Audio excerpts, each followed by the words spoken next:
सबसे सरल काम दूसरों को उपदेश देना। एक गांव में एक बूढ़ा आदमी रहता था।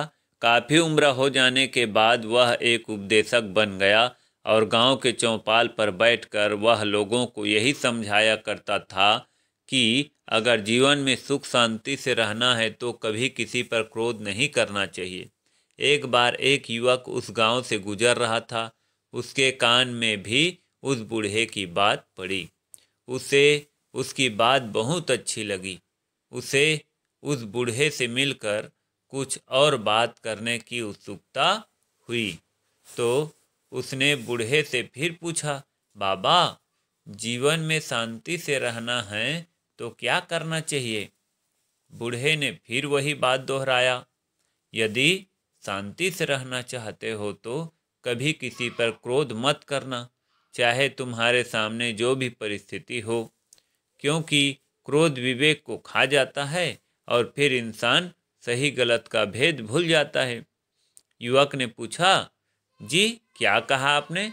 मैंने कहा कि तुम जीवन में कभी किसी पर क्रोध मत करना। युवक ने बात नहीं सुनने का नाटक किया और फिर पूछा, जी मैंने सुना नहीं, क्या करना चाहिए? क्या कहा आपने? बूढ़े ने कहा, अरे भाई, किसी पर किसी भी परिस्थिति में क्रोध नहीं करना चाहिए। यही जीवन में सुखी रहने का मंत्र है। युवक ने फिर बात नहीं सुन पाने का नाटक किया।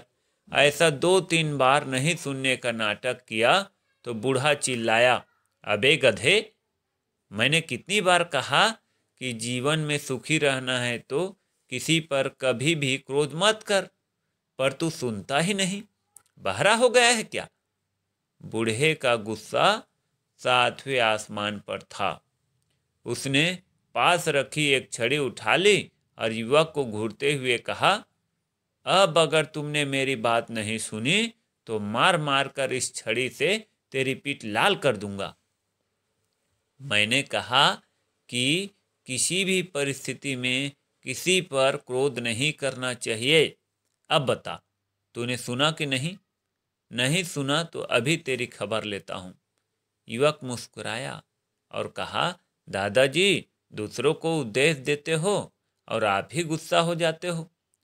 युवक की बात सुनकर बूढ़ा शर्मसार हो गया। सीख।